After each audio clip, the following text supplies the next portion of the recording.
আর বাকি 2 ধাপ, quarter, semi হয়ে ফাইনাল। চ্যাম্পিয়ন্স লিগে এই ধাপে কঠিন সব প্রতিপক্ষকে প্রতিহত করতে বদ্ধপরিকর আর্সেনাল। কোয়ার্টার ফাইনালে রিয়াল মাদ্রিদের মুখোমুখি হওয়ার আগে শিরোপার স্বপ্নের কথা শুনিয়েছেন গার্নাসদের বস মিকেল আর্তেতা।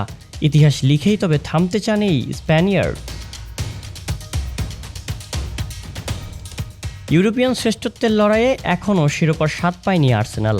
একবার উঠেছে ফাইনালে, শেষ 4 থেকে বিদায় নিয়েছে আরেকবার। গতবার কোয়ার্টার ফাইনালে থেমেছে যাত্রা, এবার শেষ 8-এ কঠিন এক প্রতিপক্ষ রিয়াল। চ্যাম্পিয়ন্স লিগের শিরোপা যারা নিজেদের বানিয়ে বসছেন তাদের সমীহ করছেন আর্তেতা। তবে ছাড় দেবেন না, প্রথম লেগে নামার আগে শিষ্যদের সেটি ভালো করে বুঝিয়েও দিয়েছেন। মঙ্গলবার দিবাগত রাত 1টার দিকে এমিরেটস স্টেডিয়ামে মুখোমুখি হবে দুদল। তার আগে আর্তেতা শুনিয়েছেন স্বপ্নের কথা।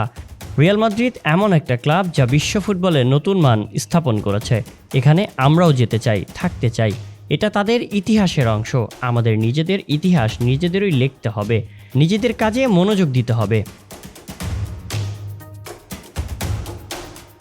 এই প্রতিযোগিতায় মুখোমুখি দেখায় অবশ্য আর্সেনাল এগিয়ে। 2005-06 মৌসুমে শেষ 16তে প্রথম লেগ 1-0 ব্যবধানে জিতেছিল আর্সেনাল। পরের লেগে নিজেদের মাঠে গোলশূন্য ড্র করে কোয়ার্টার ফাইনাল উঠেছিল গানার্সরা। এবার শেষ 8-এ তেমন কিছু করতে চান আর্তেতা।